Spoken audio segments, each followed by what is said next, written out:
What would happen if you just committed to a single instrument for a week? What would happen if you committed to a single instrument for a month, for half a year, for a year, for years?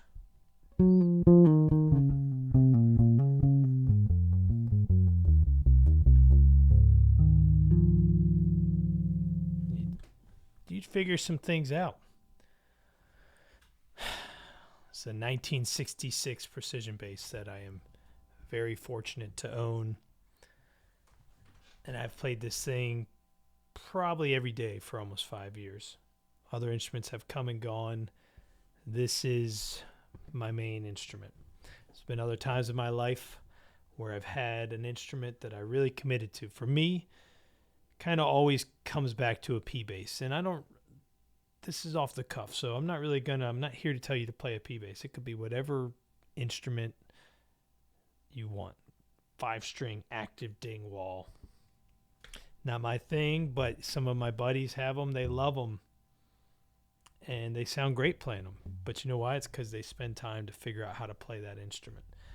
That's me playing this instrument. And I work with a lot of students, and I see people that just have massive bass collections, which is great. I want to have a lot of basses. I have a couple instruments, but I feel most at home on this. I think it's really cool to just buckle down and practice and develop your sound and get to know an instrument.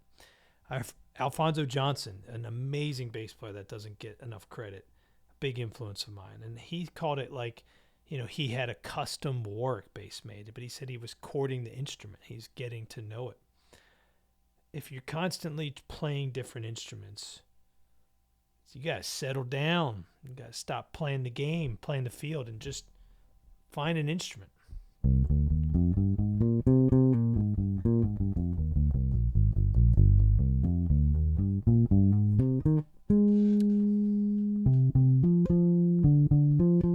Get familiar with the sound of it. Know what the tone knob does. Know where your hands play, where you can put your hands, where it's going to sound good. I'm like hearing a bit of treble there. I'm going to roll the tone back just a little bit.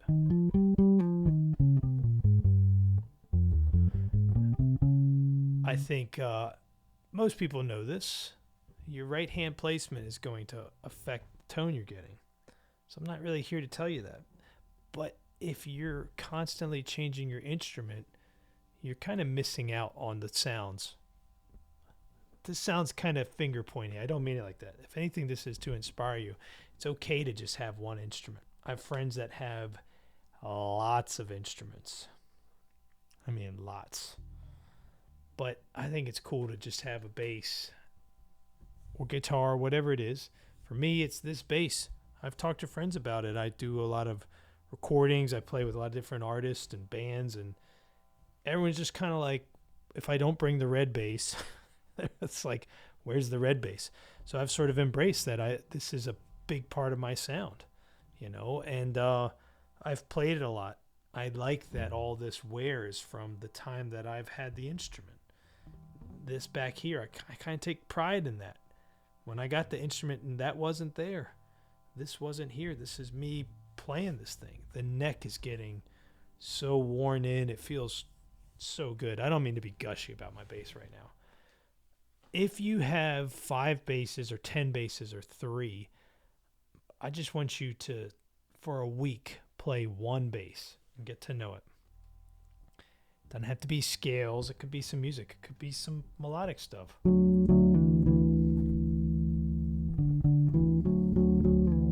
How many times have I hit the microphone today? Probably 3, maybe 4.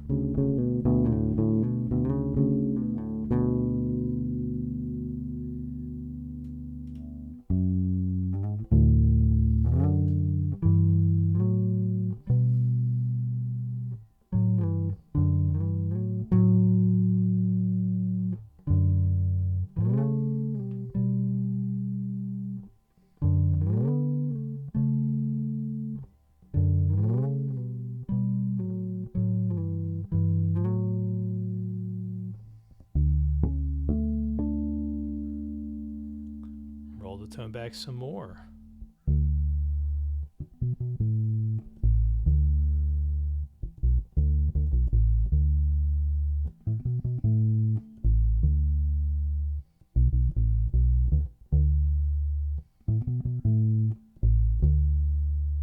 I've formed a special bond with this bass. I think it's an awesome instrument. Sometimes I wonder, is it just awesome because I've played it every day for 5 years and I've gotten really familiar with it? Can you figure it out? What the heck am I saying? I'm just trying some stuff. Jazz is for everyone. This is my buddy Ahmed. He's cool. You should check him out. He's got this series. There's a raccoon in his backyard, and he's playing jazz for the raccoons. It's very cool. He's a great player. Get to know your instrument. The sounds that you can get out of it. You can make it funky and barky.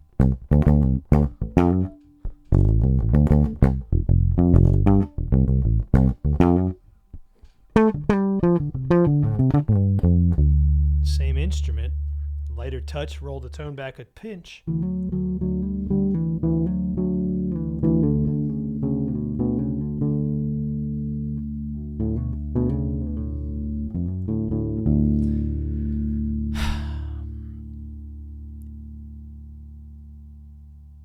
It's not the perfect instrument for everything, but it's kind of like, you know what?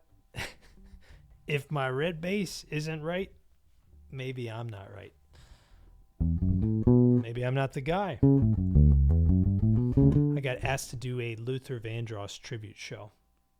I love Luther Vandross. Marcus Miller's probably my favorite bass player that I sound nothing like, and I can't play at all like Marcus Miller.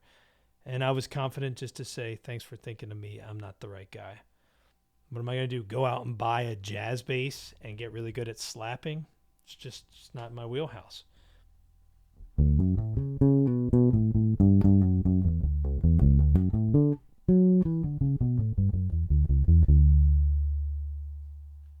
play country. I don't know. The country-ish. It's more of a New Orleans type vibe. But, I can walk on this thing.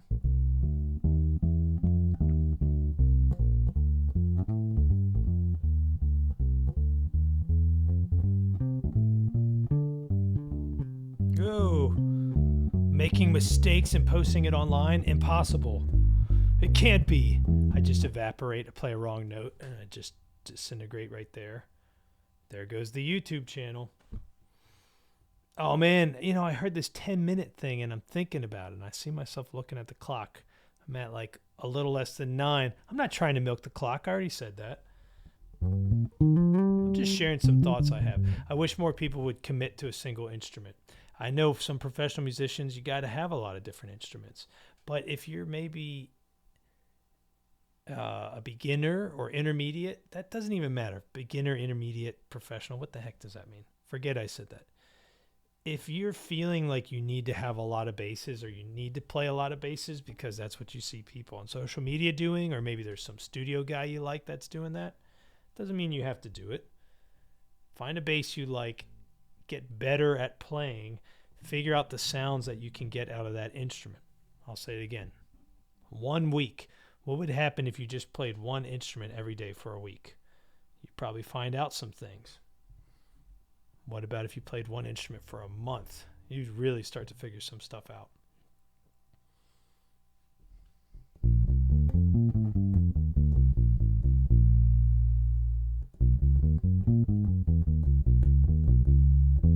Noodles.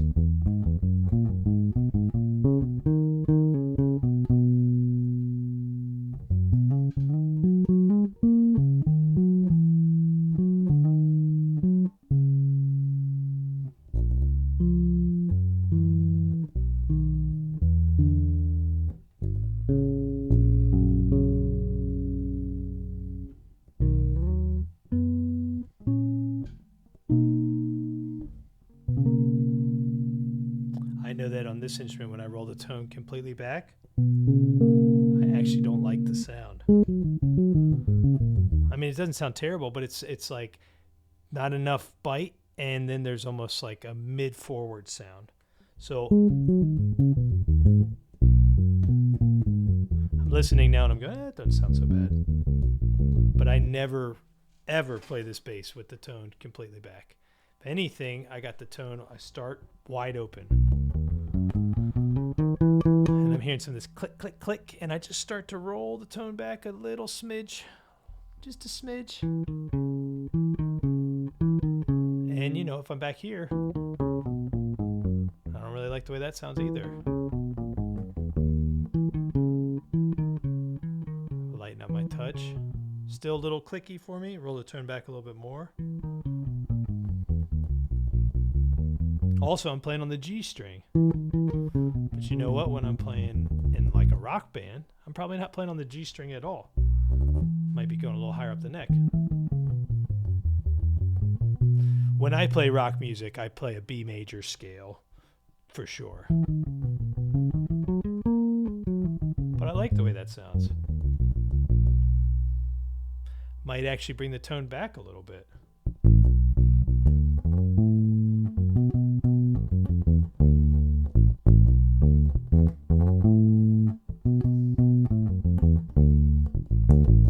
If I'm not playing on my G string, I might bring the tone. I'm almost 100% open again.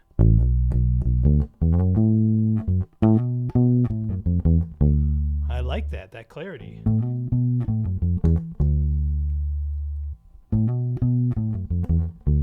Make sure that you take time to just time and sound. I've said it before. That's what you got to work on. Find your sound. How are you going to find your sound if you're changing your instrument every day? How are you going to change your sound if you just keep buying instruments and effect pedals, but you're not just playing a single instrument and bypassing preamps and EQs and compressions and all that? You got to figure it out yourself. Sounds a little finger pointy. That's not my intention. I'm trying to talk about things that I'm passionate about, and maybe you're passionate about it also, or maybe it'll get you to think. So thanks for being here.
Until next time.